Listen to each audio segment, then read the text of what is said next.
There are places in the galaxy where silence has reigned for millions of years, places where the very dust that settles on ancient machinery is older than most species' entire evolutionary history.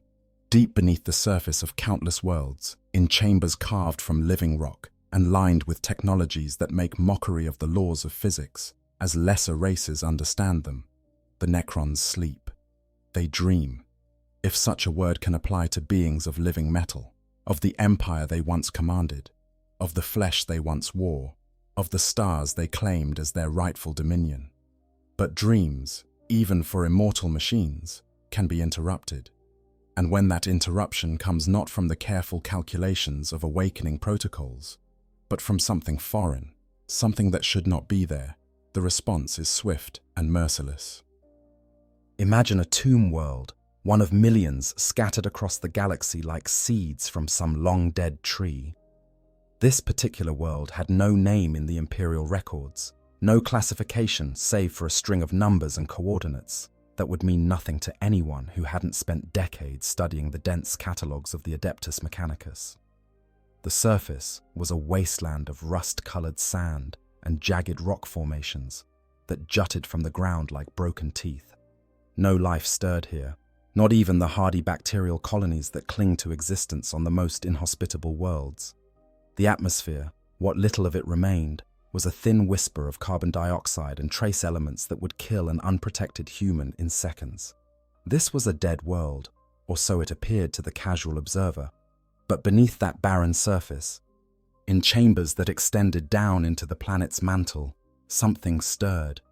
Not the planned awakening of the tomb's masters, not yet. This was something else, something that registered on sensors that had been dormant for 60 million years. A presence, a heartbeat of sorts, though not in any conventional sense. A rhythm of failing systems and struggling life support, a mechanical whisper that echoed through corridors where only the skittering of scarabs should be heard. The Canoptech constructs detected it first. These automated guardians, built to maintain the tomb and protect it during the long sleep, operated according to protocols older than most civilizations. Their consciousness, such as it was, existed in a state between true sentience and pure programming. They were the eyes and ears of the tomb, patrolling endlessly through the darkness, their sensors sweeping for any sign of intrusion or malfunction. When the anomaly registered, when those sensors detected something that should not exist within the sacred halls of their master's resting place, the response was immediate. Canoptech wraiths phased through solid walls, their serpentine forms gliding through matter as easily as water flows around stone. They converged on the source of the disturbance, their phase shifters allowing them to exist partially outside of normal space-time, making them appear as ghostly apparitions in the dim green glow of the tomb's emergency lighting. Scarabs swarmed in their thousands, tiny mechanical beetles that could strip a human to bone in seconds, their mandibles clicking in a rhythm that sounded almost like some ancient language of clicks and chirps. What they found should have been impossible.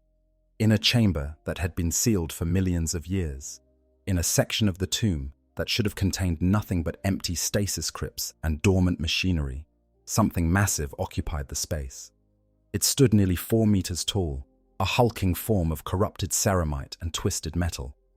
The armor plating, once bearing the proud white and blue of a loyal Space Marine legion, was now stained crimson and brass, marked with symbols that seemed to writhe and shift when observed directly.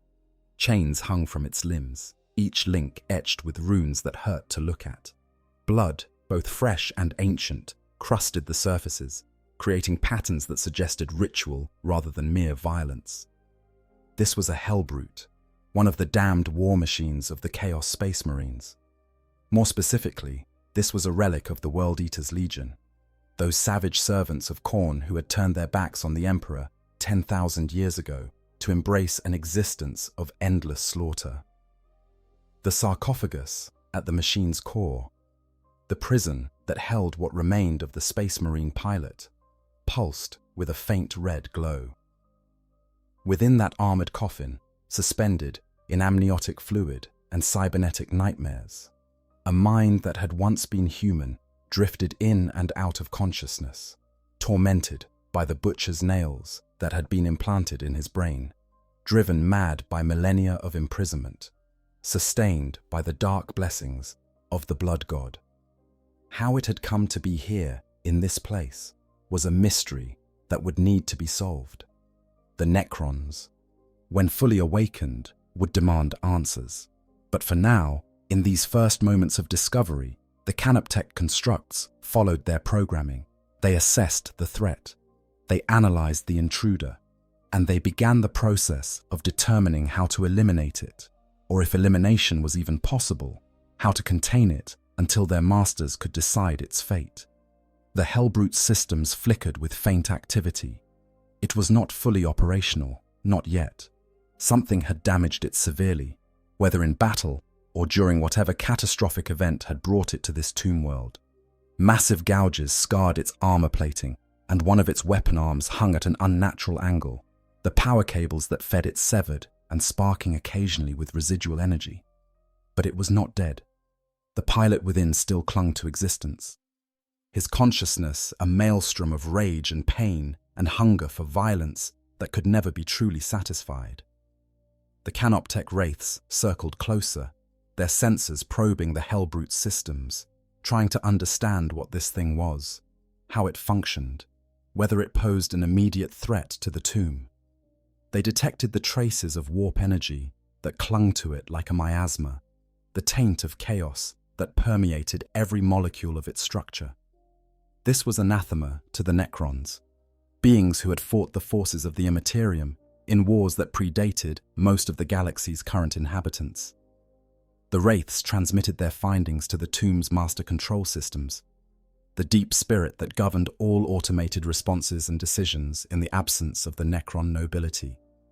And deep within the tomb's central processing chambers, where the most advanced computational engines calculated responses to threats both physical and esoteric, a decision was made.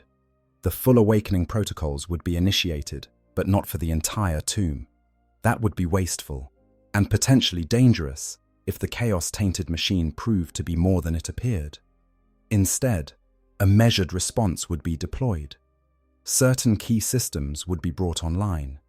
Certain warriors would be awakened. The Cryptechs, those masters of Necron technology who straddled the line between scientist and sorcerer, would be roused to examine this curiosity and determine the appropriate course of action. The process began with a sound like the universe taking a breath.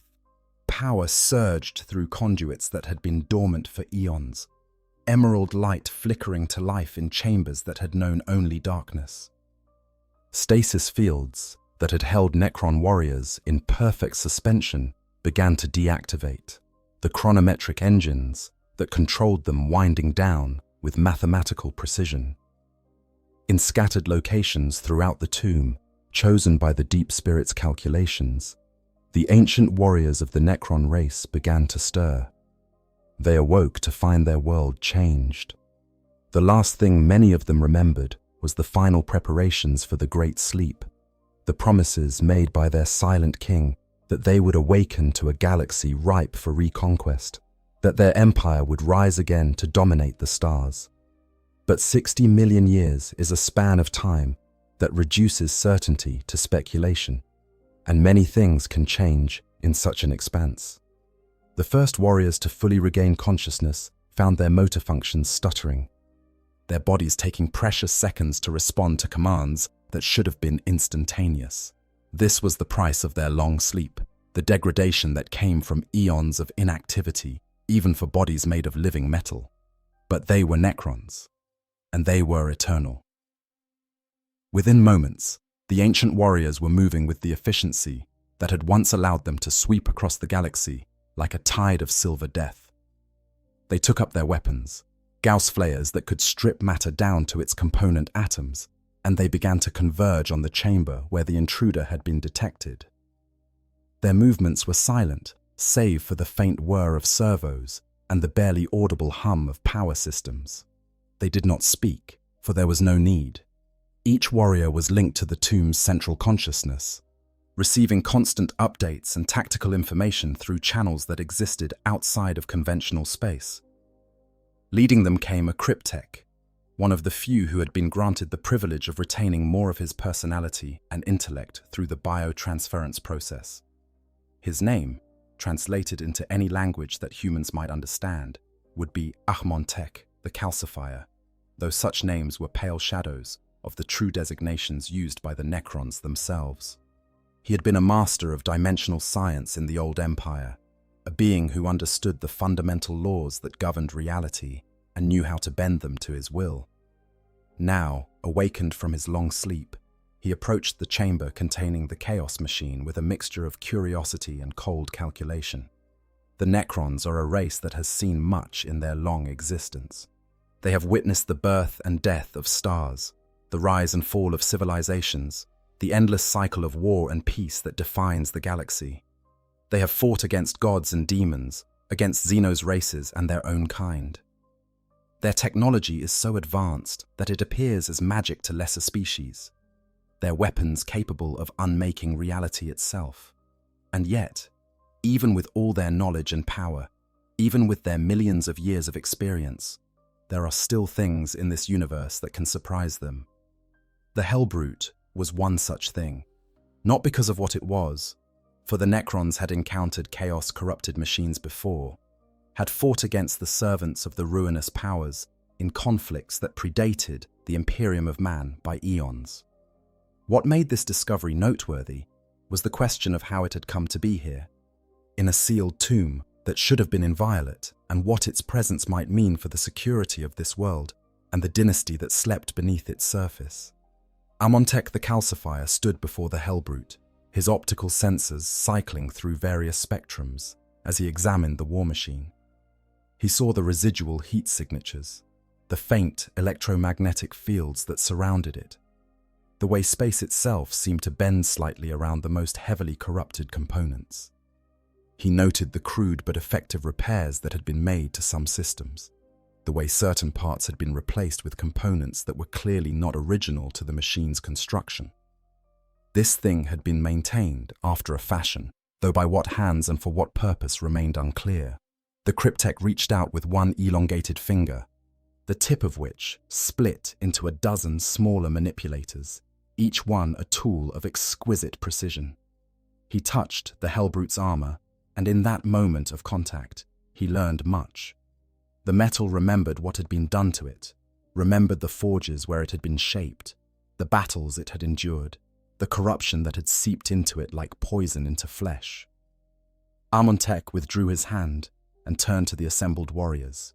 When he spoke, his voice was not sound in any conventional sense, but rather a direct transmission into the consciousness of those around him, a sharing of information that bypassed the need for words entirely. The warriors understood. This machine was a relic of the younger races, a thing of crude technology wrapped in the taint of the warp. It posed a potential threat, but also represented an opportunity to understand more about the current state of the galaxy. It would be studied carefully before any decision was made about its ultimate fate. But even as Ahmontek made this decision, even as the Necron warriors began to establish a perimeter around the chamber, and the Canoptech constructs moved to set up containment fields, something changed. The Hellbrute systems, which had been operating at minimal power, suddenly surged with activity. The red glow from its sarcophagus intensified, pulsing like a malevolent heart. Within that armored prison, the pilot was waking, and with him came the full fury of the blood god's blessing, the rage of the butcher's nails, and the accumulated madness of 10,000 years of endless war. To understand what was about to happen, to grasp the full horror of what was stirring in that chamber, one must first understand the nature of the Necrons themselves. They were not always as they are now, these beings of living metal who march in silence across the battlefields of the 41st millennium. Once, long before humanity even existed, they were the Necrontia, a race of flesh and blood who lived short, painful lives on a world bathed in the deadly radiation of their dying star. They were bitter, these ancient people, consumed by envy for the long-lived races they encountered among the stars, driven by a cultural obsession with death and the brief span of their existence. When the Satan, the star gods, offered them immortality, offered them bodies that would never age or sicken or die, the Necrontyre accepted without fully understanding the price. The biotransference process stripped away their souls, their capacity for true emotion, their connection to the great ocean of psychic energy that underlies reality. What emerged were beings of perfect efficiency, unkillable and unchanging, but hollow. They had achieved immortality, yes, but at the cost of everything that made life worth living. The Necrons fought a war against the Old Ones and their servants, a conflict so vast and terrible that it reshaped the very fabric of the galaxy. They won, in the end, though victory was hollow for beings who could no longer feel triumph. And when the Satan, their supposed benefactors, proved to be tyrants who fed on the life energy of other races, the Necrons rose up against them. They shattered the star gods, breaking them into shards that could be contained and controlled. Though this victory too came at a terrible price. Exhausted and diminished, facing a galaxy full of new threats, including the Eldar at the height of their power, the Necrons made a final decision. They would sleep, retreat into stasis tombs buried deep within planets across the galaxy, and wait for a time when the younger races had weakened themselves through their own conflicts. Then they would rise again and reclaim what was rightfully theirs. But 60 million years is a very long time. Systems fail. Tombs are damaged by tectonic shifts or discovered by other races. Some Necrons wake too early, others not at all. Some emerge from their long sleep to find their consciousness damaged, their memories fragmented, their very identity eroded by the passage of ages.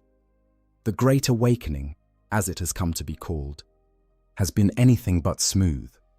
Each dynasty, each tomb world, awakens to find itself facing unique challenges, unique threats, and the constant question of how to restore their empire in a galaxy that has moved on without them. This particular tomb world, this nameless ball of rock and sand, had been fortunate in some ways. The main stasis chambers had remained intact. The power systems had continued to function within acceptable parameters, and the canoptech constructs had performed their duties with mechanical precision throughout the long millennia. But no tomb is ever completely secure.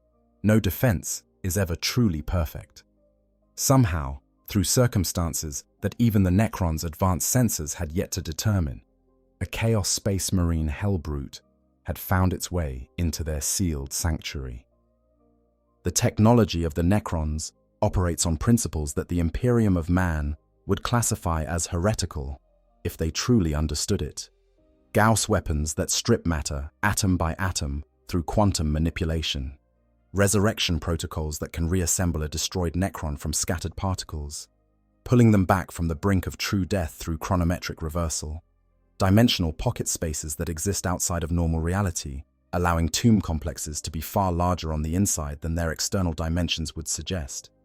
Phase shifters that allow Necron units to step partially out of the physical universe, becoming ghost-like and able to pass through solid matter. All of this technology, as advanced as it is, as far beyond the understanding of younger races as their tools would be to primitive humans, operates according to the cold logic of physical law. The Necrons are masters of the material universe, but they have no connection to the immaterium, to the psychic realm that underlies reality. This is both their greatest strength and their most significant weakness. They cannot be corrupted by chaos in the way that flesh and blood beings can. The warp holds no power over them directly, but it also means they struggle to understand and counter the reality-defying nature of demonic incursions and warp-based phenomena. Armontech, the calcifier, understood this limitation better than most. He had studied the phenomenon that the younger races called chaos, had examined the ways in which the immaterium could intrude upon the material world. He knew that this hellbrute, this corrupted war machine, represented something that existed at the intersection of the physical and the psychic, a thing of metal and madness that could not be fully understood through purely material analysis. He observed as the Hellbrute's awakening continued, as systems that should have been dead sparked to life with power that had no identifiable source. The machine was severely damaged. That much was clear. By all logical analysis, it should not be able to function at all, let alone move or fight. And yet it was stirring, responding to something that the Necron sensors could not directly detect. The will of the pilot, perhaps, that human consciousness trapped within the sarcophagus, driven beyond the limits of sanity by the combined torments of his imprisonment and the neurological modifications that the World Eaters had inflicted upon themselves. The butcher's nails. Armontech had encountered references to such technology in his studies of the younger races. Crude psychosurgery that amplified aggression while simultaneously inducing constant pain that could only be alleviated through violence.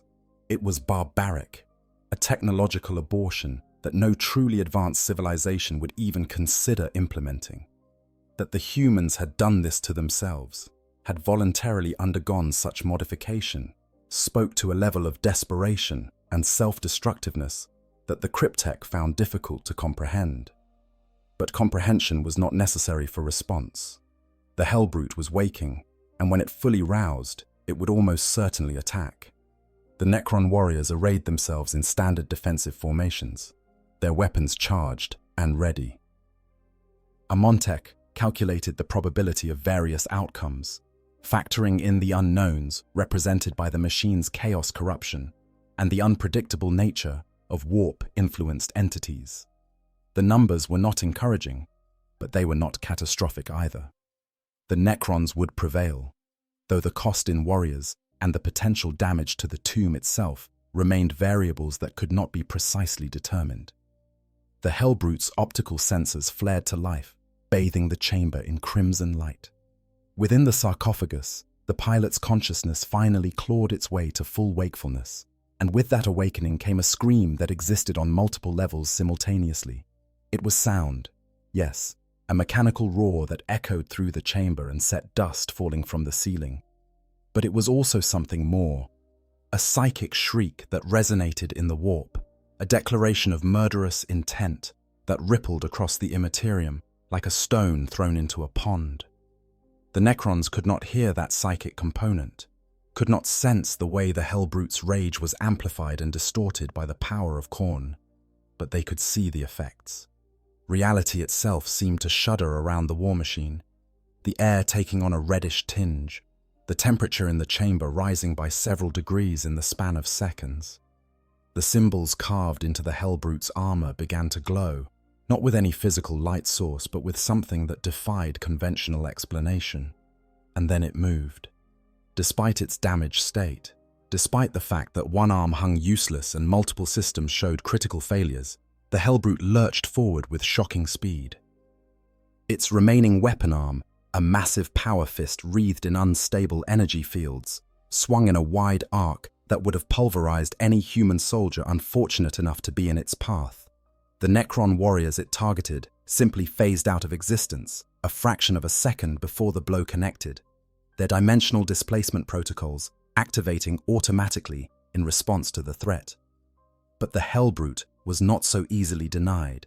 It pivoted faster than something of its size and damaged condition should have been able to move, and brought its fist down on the spot where one of the warriors had rematerialized. The impact shattered the Necron's torso, sending fragments of living metal scattering across the chamber floor. The warrior's consciousness flickered and died, though its resurrection protocols immediately activated, attempting to pull together enough material to reconstitute the damaged form. The other Necron warriors opened fire in perfect synchronization. Gauss flares discharged streams of energy that stripped away matter molecule by molecule, carving furrows into the Hellbrute's armor. The living metal of the Necrons met the corrupted ceramite of the Chaos machine, and for a moment, two entirely different approaches to warfare collided in a display of emerald lightning and showering sparks. The Hellbrute roared again, a sound that was equal parts machine and beast, and charged forward into the wall of fire. This was the fundamental nature of the encounter that was unfolding. On one side, the Necrons represented order, precision, and the cold calculation of beings who had long ago transcended the limitations of flesh. Every movement they made was optimized, every shot placed with mathematical accuracy. They fought as they had fought for millions of years, as an army that operated like a single vast organism, each unit perfectly coordinated with all others through the tomb's central consciousness. On the other side was chaos incarnate, a being driven entirely by rage and pain and the endless hunger for violence that the butcher's nails inflicted upon their victims. The pilot of the Hellbrute had no strategy beyond advance and destroy, no tactic more sophisticated than finding the nearest target and attempting to crush it. And yet, paradoxically, this made him dangerous in ways that a more rational opponent might not be. He could not be predicted because there was nothing to predict. He would not retreat, would not seek cover, would not do anything except exactly what his damaged brain and corrupted machinery demanded of him. To understand the World Eaters, to grasp what makes them unique even among the traitor legions, one must go back to their origins. They were the 12th Legion, originally known as the Warhounds before their Primarch was found and brought them a new name and a new purpose. Even in those early days, before Angron's discovery, they were known for their ferocity in close combat, for their willingness to endure casualties that other legions would find unacceptable in pursuit of total victory. But it was when Angron took command that the true horror began. The Primarch had been raised on Nuteria, a world where the aristocracy entertained themselves by forcing slaves to fight as gladiators. Their brains modified with crude cybernetic implants to make them more aggressive, more willing to kill, more entertaining to watch as they butchered each other in the arenas. Angron himself bore these butcher's nails, though in his case, they were more sophisticated than those given to common slaves, and also more deeply integrated into his brain structure. The Emperor could not remove them without killing the Primarch, so Angron lived with constant, agonizing pain that could only be briefly alleviated through violence. And in a decision that speaks to either tremendous arrogance or complete madness, Angron ordered his entire legion to undergo the same procedure. The butcher's nails were replicated, crudely at first with a 100% fatality rate. But eventually, the Legion's apothecaries succeeded in creating versions that most Space Marines could survive. The transformation was immediate and catastrophic. World Eaters who received the implants became monsters, driven by an artificial rage that made them nearly unstoppable in combat, but also stripped away much of their humanity, their capacity for anything except violence. The Emperor himself forbade the practice after the World Eaters slaughtered an entire planetary population in a single night, unable to stop themselves once the killing began. But Angron ignored the order, continuing to implant his warriors, creating a legion of berserkers who lived only for the next battle, the next opportunity to silence the screaming pain in their heads with the temporary relief that came from bloodshed.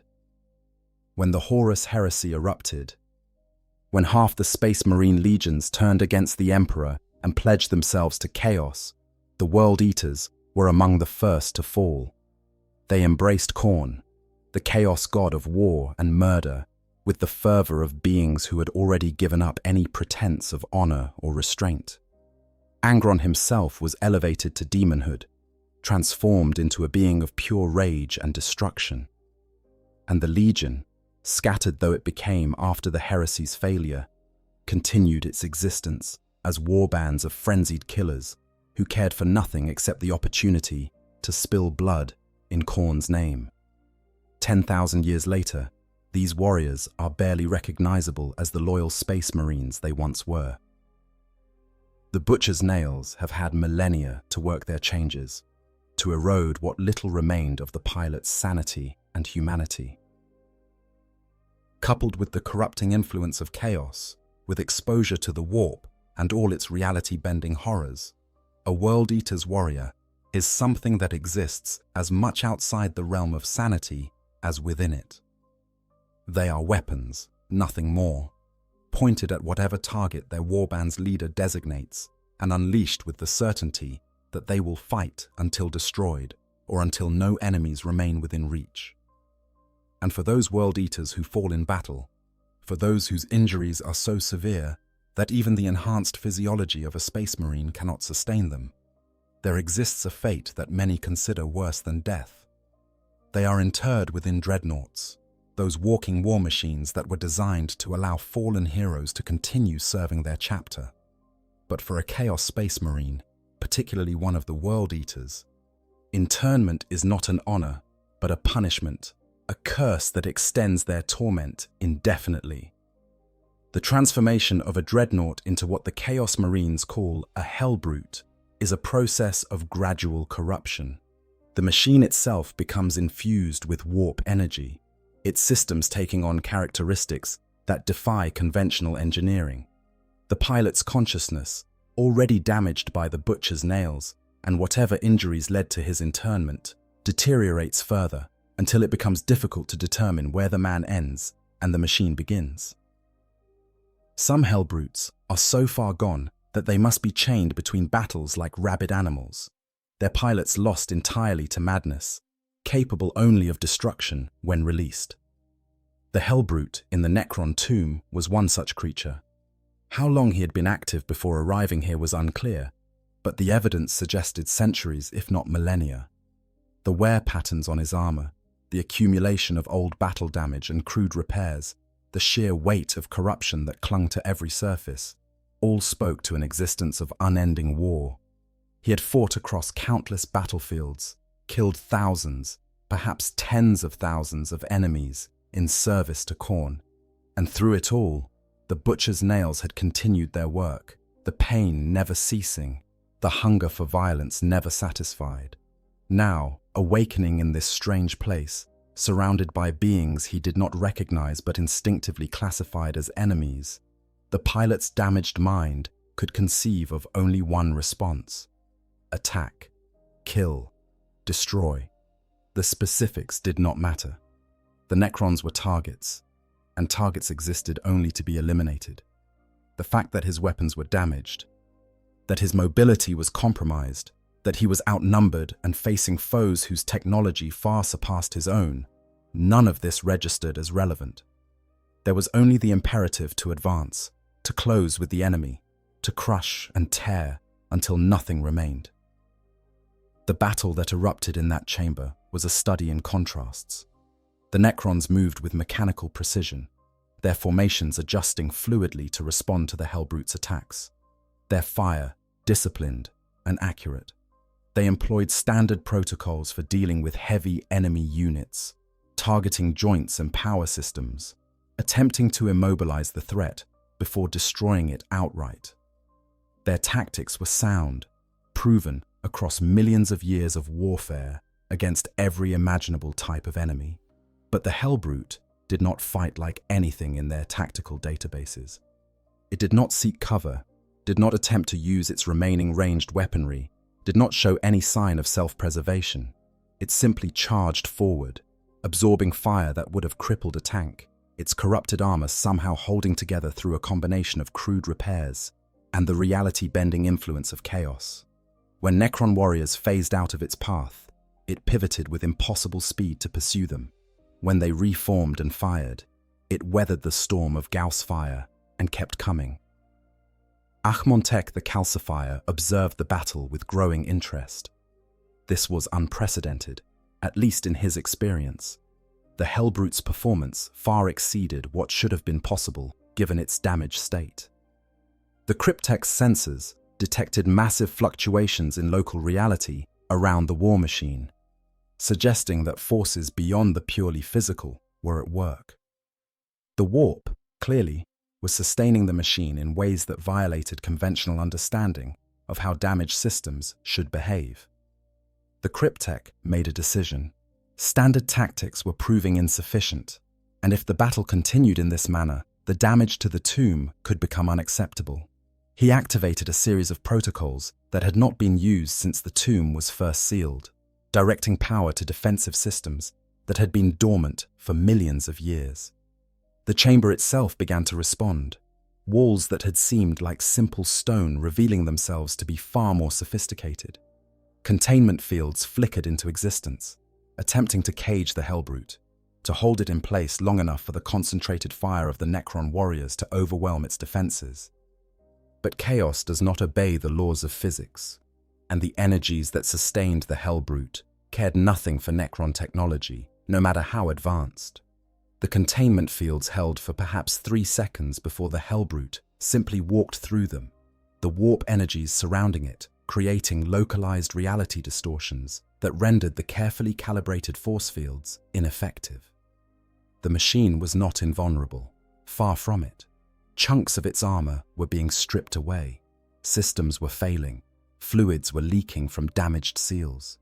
But it would not stop, could not stop, until either it or everything around it was destroyed. One of the Necron warriors made the mistake of staying corporeal too long after firing, and the Hellbrute's power fist caught it squarely. The warrior's body crumpled like paper, its living metal form unable to withstand the force of the blow. But even as it fell, even as its consciousness flickered toward extinction, the warrior's weapon continued to fire, the last of its power reserves discharging in a final burst that carved deep into the Hellbrute's torso armor. It was damage, real damage, the kind that could not be ignored even by a machine sustained by dark powers. The Hellbrute staggered, and for a moment, something like pain seemed to register in its movement. But pain was meaningless to a pilot who had known nothing but pain for centuries. The machine straightened, readjusted its stance, and surged forward again, now trailing sparks and leaking fluids, but no less deadly for its injuries. Armontek calculated rapidly. At this rate of attrition, the Necrons would eventually prevail, but the cost would be significant. Multiple warriors would need to be resurrected, repairs to the tomb would be necessary, and there was no guarantee that the Hellbrute's destruction would not trigger some additional chaos-related effect. The warp had a tendency toward dramatic gestures, and the death of a demon-touched machine might well result in an explosion or rift that could damage the tomb far more severely than the battle itself. The Cryptek considered alternative approaches. Dimensional exile, perhaps, using the same technology that powered the tomb's phase fields to shunt the Hellbrute into a pocket dimension where it could rage harmlessly until its power systems finally failed. Or temporal stasis, freezing it in a chronometric field where it would remain suspended indefinitely, neither alive nor dead, but simply removed from the normal flow of time. Both options had merit, but both also carried risks. The chaos corruption might interfere with the dimensional technology, or worse, spread through the phase fields to infect other systems. And temporal manipulation was notoriously difficult to apply to warp-touched entities, whose very existence contradicted the orderly progression of cause and effect. As Armontek debated with himself, running through calculations and probabilities at speeds that would make even the most advanced human cogitator seem sluggish by comparison, the battle continued. The Necron warriors adapted their tactics, beginning to employ hit-and-run strategies rather than standing and trading fire. They would materialize, discharge their weapons, and phase out before the Hellbrute could close with them. It was working, after a fashion. The accumulated damage was mounting, the war machine slowing incrementally as more and more of its systems failed. But then, something changed. The Hellbrute stopped its relentless advance and stood still for a moment, its head tilting slightly, as if listening to something only it could hear. Within the sarcophagus, the pilot's consciousness, which had been operating on pure instinct and rage, suddenly achieved a moment of terrible clarity. The butcher's nails had driven him to madness, yes, but there was still intelligence there, still the tactical acumen that had made him a Space Marine captain before his fall. And in that moment of clarity, he recognized what he was facing.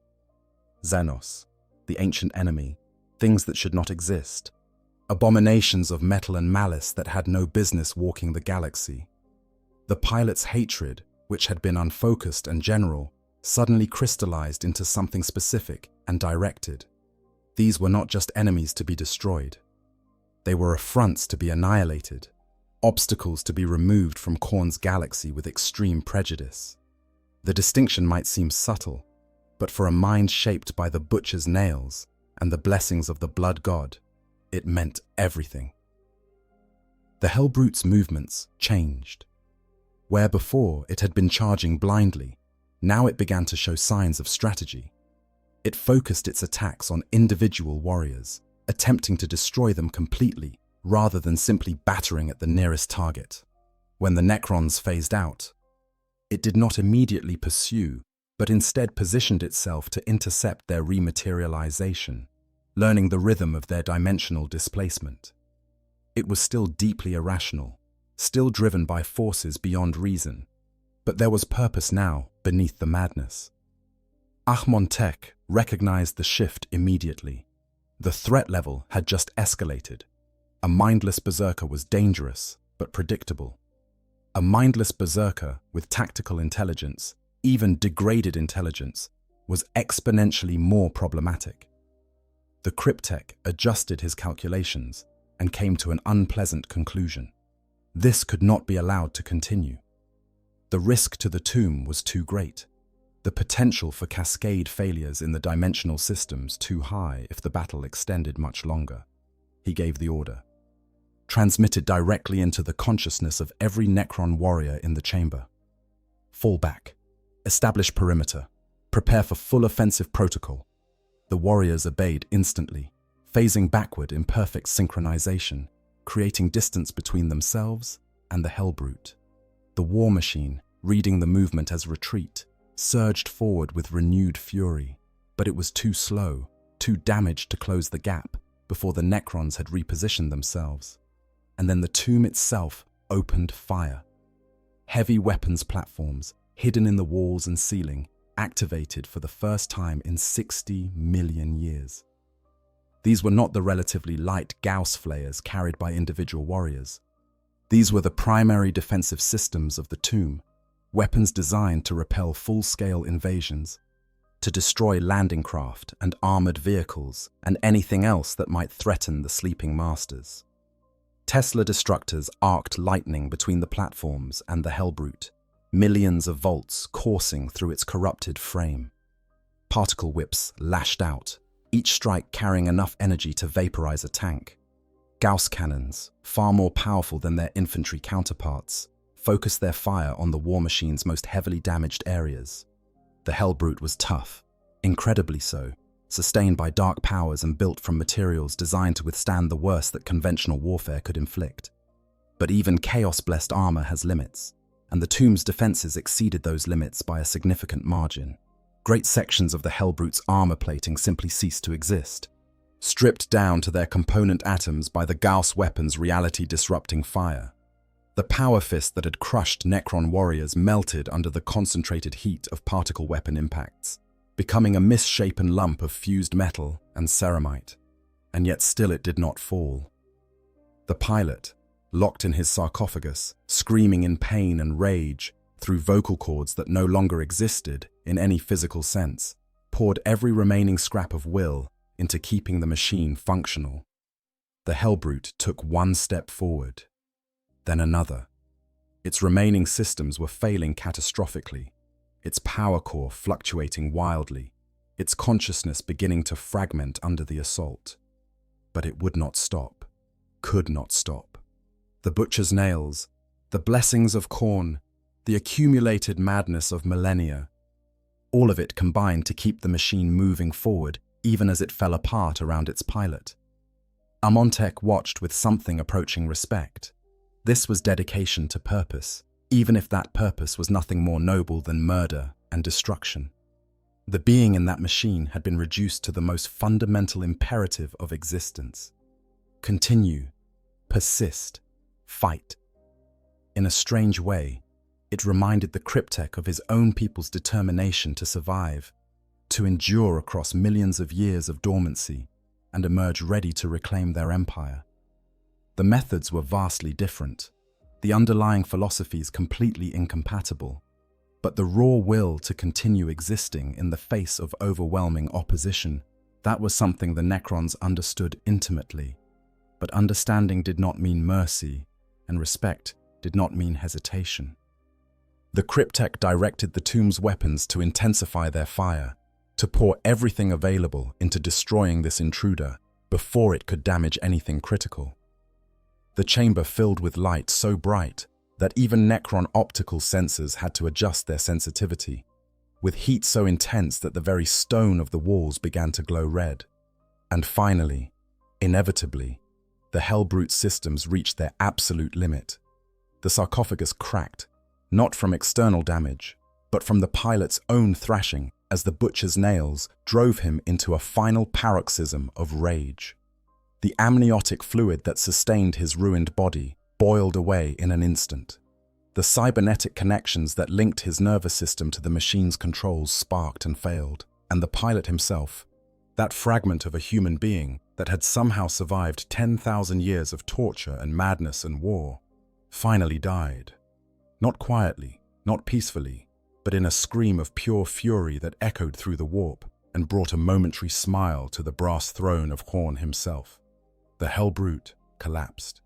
Its massive frame, no longer sustained by the pilot's will or the dark blessings that had kept it functional far beyond any reasonable expectation, simply fell apart. Components that had been held together by nothing more than chaos, corruption, and stubbornness separated, clattering to the chamber floor in a cascade of broken metal and shattered ceramite. The red glow faded from its optical sensors. The symbols carved into its armor stopped writhing and became merely carved patterns, sinister but no longer actively malevolent. The machine was dead, truly and finally dead, and with its death came a sudden absence, a void where the rage and hatred had been. Amontek approached the wreckage cautiously, his sensors sweeping for any sign of residual activity. He found none. The warp energies that had clung to the machine were dissipating rapidly, returning to the immaterium from which they had been drawn. Within hours, perhaps even minutes, there would be no trace of chaos corruption left. Nothing to indicate that this pile of scrap had once been a thing of nightmares. The Necrons' very presence, their fundamental disconnection from the warp, seemed to accelerate the process, driving the demonic influences away through simple proximity. The cryptech examined the remains, pulling fragments of armor aside to access the sarcophagus. What he found there was barely recognizable as human. The pilot's body had been reduced to little more than a torso and head, the rest either lost in whatever battle had led to his internment or deliberately removed to better fit him into the sarcophagus. The butcher's nails were clearly visible, dozens of cables and implants that had been driven directly into the skull and brainstem, many of them still sparking weakly with residual power. The face, what was left of it, was locked in an expression of such absolute rage that even Amontek, who had no true emotions, found it unsettling to observe. This had been a space marine once, one of the Emperor's finest warriors, created through genetic engineering and brutal training to be the ultimate soldiers. And this is what he had become, a broken thing sustained by hatred and pain, imprisoned in a machine he could neither control nor escape, driven to kill until death finally granted him release. The tragedy of it, if tragedy was a concept that had any meaning to the Necrons, was profound. This warrior had fallen so far from what he was meant to be that his very existence had become a mockery of his original purpose. But Amontek was not given to philosophical musings, at least not when there were practical matters to address. The Hellbrute's presence in the tomb raised serious questions. How had it arrived here? When had the breach occurred? Were there other intruders lurking in unexplored sections of the tomb? The cryptech began issuing orders, directing canoptech constructs to sweep the entire facility, to check every seal and examine every defensive system for signs of failure or damage. The investigation would take time, but preliminary findings suggested a disturbing answer. The Hellbrute had not broken into the tomb. Rather, it appeared to have been here for quite some time, possibly centuries, entombed in a section that had suffered partial collapse during some ancient tectonic event. The collapse had sealed it off from the rest of the tomb, creating a pocket that the canoptech construct's regular patrols had never detected. And there it had remained, the pilot in a state of minimal activity, neither fully awake nor truly dormant, until the recent awakening protocols had sent power surging through systems near its location, triggering the final activation that led to this confrontation. It was, in a sense, tremendously unlucky for both parties. The Hellbrute's pilot, had he remained undisturbed, might have drifted in his half-death indefinitely, spared the agony of consciousness. The Necrons, had they never awakened this section of the tomb, would never have known about the intruder until some future point when they chose to excavate the collapsed areas. Instead, fate had brought them together in a battle that neither side could avoid, and that only one could survive. Ahmontek examined the wreckage a final time, then turned away. The dead held no interest for him, not anymore. There were more important concerns. The tomb had been breached, however long ago, and steps needed to be taken to ensure it did not happen again. The Necron warriors who had been destroyed in the battle would be resurrected, their consciousness matrices retrieved from the tomb's central storage and downloaded into new bodies. The damage to the chamber would be repaired by the tireless Canoptek constructs, and eventually, when all immediate concerns had been addressed, the incident would be logged in the tomb's historical records, one more footnote in the endless chronicle of the Necrons' war for survival. But before that, there was the question of what to do with the Hellbrute's remains. They could simply be destroyed, broken down for raw materials, or ejected from the tomb entirely. But Ahmontek was a scientist as well as a warrior, and the opportunity to study chaos corruption in a controlled environment was not something to be casually dismissed. The pilot's body, with its crude augmentations and the evidence of what the butcher's nails had done to it, represented valuable data about the current state of the younger races and their willingness to mutilate themselves in pursuit of military advantage. The cryptech made his decision. The wreckage would be preserved, stored in a secure vault, where it could be examined at leisure. The research might yield nothing of value, but it might also provide insights into how best to counter such threats in the future. The Necrons had been asleep for 60 million years. They had much to learn about the galaxy as it currently existed, and every scrap of information was potentially valuable. As the Canoptek constructs began the work of cleanup and repair, as the Necron warriors returned to their assigned posts or cycled back into stasis, Ahmontek stood alone in the chamber and considered what had transpired. Two different approaches to immortality had met in this place. The Necrons, with their perfect mechanical bodies that would never age or sicken, and the Chaos Space Marine, sustained past all reason by dark powers and the refusal to accept death. One represented order and precision, the other chaos and madness. And in their collision, only the Necrons remained.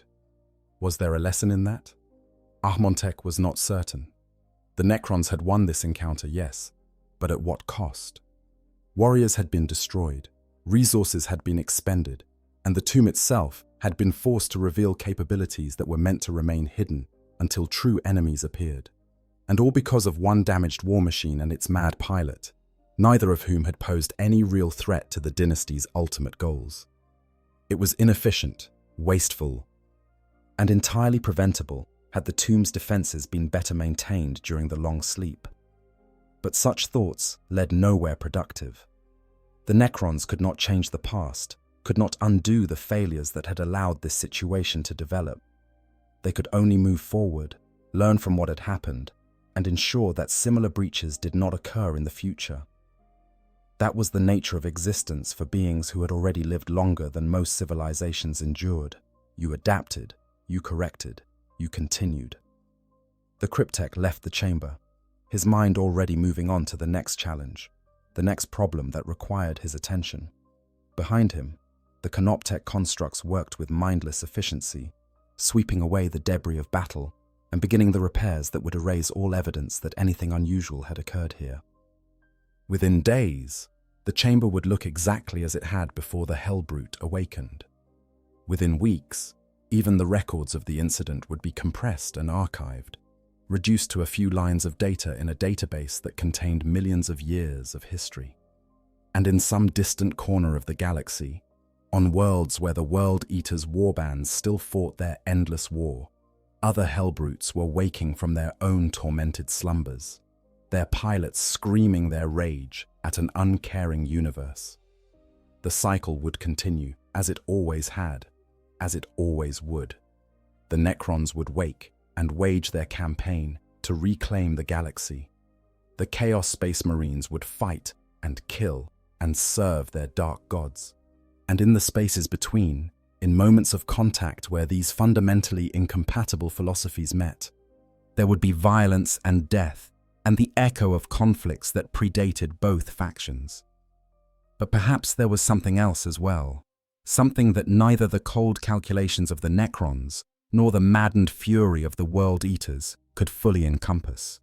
In that moment, when the Hellbrute had stood against impossible odds, when its pilot had poured every remaining fragment of will into one final act of defiance, there had been something that transcended mere programming or madness.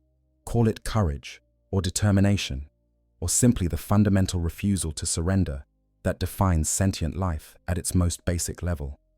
It was a quality that the Necrons had lost when they gave up their flesh, and that the Chaos Space Marines had corrupted beyond recognition in their fall to darkness. The human capacity for hope, for persistence in the face of inevitable defeat, for choosing to fight even when the outcome is certain. This is perhaps the one truly unique characteristic that the Imperium of Man possesses. The Necrons had their technology and their immortality. The Chaos Marines had their dark powers and their freedom from constraint.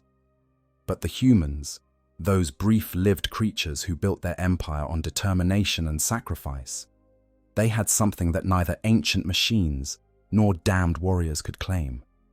They had the ability to choose their fate, even if that fate was nothing more glorious than death in service to a cause they believed in. The pilot of the Hellbrute had been stripped of almost everything that made him human. The butcher's nails had destroyed his capacity for anything except rage. The corruption of chaos had twisted his body and soul beyond recognition. His imprisonment in the Dreadnought had taken away even the basic dignity of movement and sensation. And yet, in that final moment, when he knew he was dying, when there was no longer any chance of victory or escape, he had chosen to continue fighting.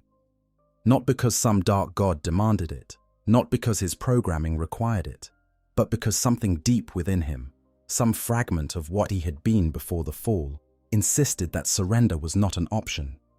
Amontech would never understand that choice, could never understand it. The Cryptek's consciousness, brilliant though it was, operated according to different principles. Success and failure were simply data points, outcomes to be analyzed and learned from. The concept of dying for a principle, of choosing death over defeat when survival was possible, made no sense from his perspective. The Necrons endured because endurance was logical, because extinction was the ultimate failure.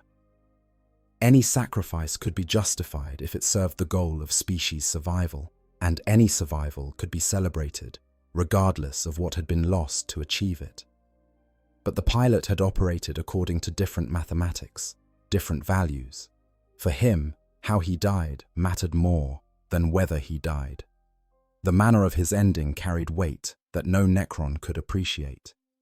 And in that fundamental difference, in that gap between calculating immortality and defiant mortality, perhaps lay the real reason why the Imperium of Man had survived for 10,000 years, despite being surrounded by enemies that should have destroyed it millennia ago.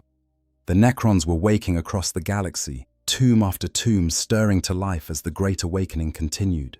They brought with them technology that made the Imperium's greatest achievements look like primitive tools, military forces that had conquered the galaxy once and intended to do so again.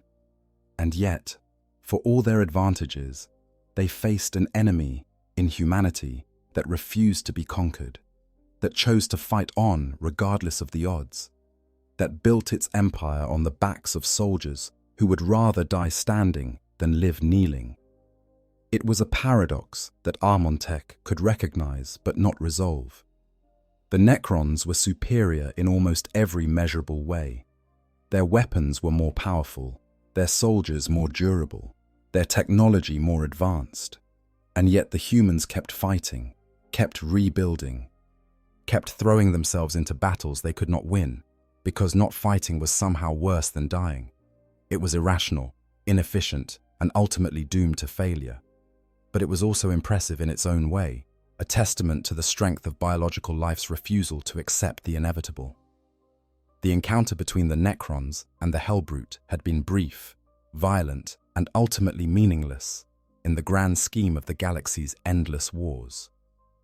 One damaged war machine had been destroyed, a handful of Necron warriors had been temporarily disrupted, and the universe continued its inexorable march toward whatever fate awaited it. No worlds changed hands, no dynasties rose or fell, no great strategic objectives were achieved or denied. It was a minor skirmish in a war that had lasted millions of years and would likely last millions more. And yet, in that brief clash of metal and madness, something had been revealed about the nature of the conflict that defined the 41st millennium. The old empires were waking, bringing with them the certainty of their technological superiority and the memory of the galaxy they had once ruled. The chaos forces were spreading, corrupting, and destroying everything they touched in service to dark gods who fed on the suffering of lesser beings. And caught between these ancient powers, the Imperium of man fought on, driven by faith and determination and the simple refusal to accept that their time had passed. Who would ultimately prevail in this three-way struggle for the galaxy's fate remained unknown. The Necrons had time on their side, immortality measured not in years but in eons. Chaos had the warp itself as its weapon, able to corrupt and destroy in ways that transcended conventional warfare, and humanity had its numbers, its faith, and its stubborn insistence that defeat was not an option until the very last human drew their final breath. The Hellbrute's pilot would not see the outcome of that struggle. He had fought his final battle, had died as he had lived, in violence and rage and pain. But somewhere in the galaxy, other World Eaters were waking. Other Hellbrutes were being chained and prepared for release. Other servants of Horn were taking up their weapons to spill blood in their god's name. The cycle would continue, as it had for 10,000 years, as it would for 10,000 more if the galaxy lasted that long. And in the cold halls of Necron tomb worlds, in chambers sealed since before humanity existed, other masters were stirring. They were coming to reclaim what they saw as rightfully theirs, to restore their empire and crush all who stood in their way. They brought with them the accumulated knowledge of millions of years, weapons that could unmake reality itself, and the absolute certainty that they were the galaxy's rightful rulers. The stage was set for conflicts that would make the encounter in that small chamber seem like the merest footnote in history. The fate of the galaxy hung in the balance, contested by forces that represented different paths for civilization, different answers to the question of what it meant to exist, to endure, to fight for a future that none of them might live to see. But that was a story for another time. For now, in this moment, the tomb was quiet again. The Necrons had returned to their vigil, watching and waiting as they had for millions of years. The Hellbrute's remains rested in their vault, a curiosity to be examined at leisure. And the galaxy turned on, indifferent to the struggles of those who claimed to rule it, uncaring about the philosophies and principles that drove them to war. In the end, perhaps that was the real truth. Not that one side was right and the others wrong, not that one approach to existence was superior to all others, but simply that the universe was vast enough to accommodate them all. The Necrons with their cold calculations, the chaos forces with their mad passions, and humanity with its defiant hope. All of them were small players on a stage too large to comprehend. They fought and died, and made their grand pronouncements about destiny and purpose, and the galaxy spun on, ancient beyond measure, enduring beyond reason, uncaring about the tiny dramas that played out on its surface. The Hellbrute was dead, but the war continued. The Necrons had won this battle, but countless others awaited.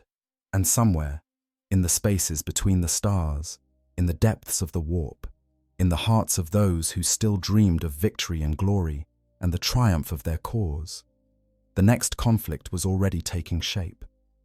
The 41st Millennium had no shortage of wars to fight, of enemies to face, of reasons to continue the struggle, even when logic suggested that surrender might be the wiser choice. That, more than any technology or power or divine blessing, was what defined this era of the galaxy's history. Not the strength of the armies or the brilliance of the strategies, but the simple, stubborn refusal of all sides to accept defeat. The Necrons would not surrender their claim to the galaxy. Chaos would not cease its corruption, and humanity would not bow before any master, mortal or divine. The conflict was eternal, the struggle endless, and the only certainty was that tomorrow would bring new battles, new challenges, new opportunities for valor or damnation, depending on one's perspective. Achmontek the Calcifier understood this in his own way. The Cryptek had seen empires rise and fall, had witnessed the birth and death of civilizations, had fought in wars that reshaped the very structure of reality.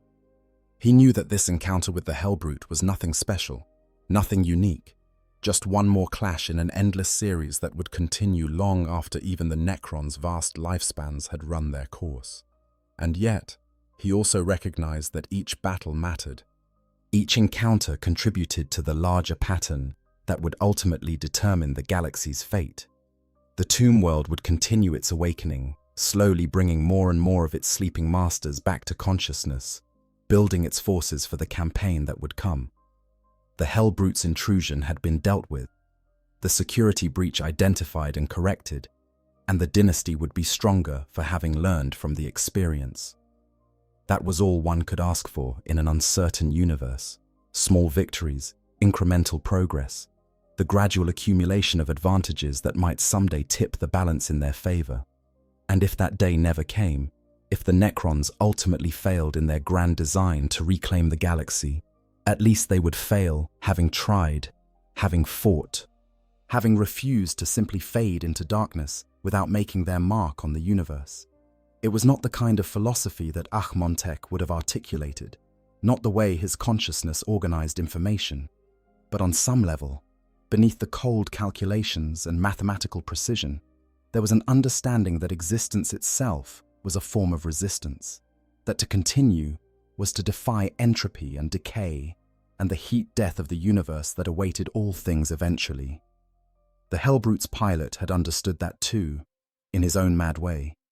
He had fought not because victory was possible, but because fighting was the only thing he had left, the only way to assert his existence against a universe that wanted to erase him. Chaos had consumed him, the butcher's nails had destroyed him, and the long imprisonment had broken him. But he had refused to simply cease. He had continued, had fought, had made the Necrons acknowledge his presence even if only through the violence he inflicted before his end. There was a kind of poetry in that, though neither Achmontek nor the pilot would have recognized it as such. Two beings who should never have met, whose existence served completely different purposes and followed completely different philosophies, brought together by chance and circumstance to wage a brief, brutal battle that neither truly wanted, but both were compelled to fight. And when it was over, when the dust had settled and the wreckage had been cleared away, the galaxy was exactly as it had been before, unchanged by their meeting, indifferent to their struggle. But they had been there. They had met and clashed and left their mark, however small, on the universe. And in the end, perhaps that was all anyone could ask for, whether they were ancient machines seeking to reclaim a lost empire or damned warriors fighting for a dark god's favor. To have existed, to have mattered, even if only for a moment, even if only to a handful of witnesses who would themselves be dust, long before the universe reached its final state. The story of the Necron tomb world and the World Eater's hellbrute ends here, but their stories continue. Somewhere else, in other chambers and on other worlds, similar encounters are taking place, or will take place. The patterns repeat, the cycles continue, and the great wheel of war grinds on, crushing those caught in its mechanism, but also defining them, giving them purpose and meaning in a universe that otherwise offers neither. If you found this exploration of one of the galaxy's countless small conflicts interesting, if the clash between ancient technology and corrupted madness resonated with you, consider subscribing to this channel. There are countless other stories to tell, other battles to examine, other perspectives to explore on the grim darkness of the 41st millennium. Like this video if you want to see more deep dives into the lore and conflicts that define Warhammer 40,000, and leave a comment sharing your thoughts on how you think such an encounter might have played out differently, or what other faction matchups you'd like to see explored. The galaxy is vast, the conflicts endless, and the stories worth telling are numbered in the millions. This was just one of them. A footnote in the endless chronicle of war and death, and the stubborn refusal of all sides to accept that perhaps peace might be worth pursuing. But such thoughts have no place in the 41st millennium, where there is only war, and the laughter of thirsting gods echoes across the void. Thank you for watching.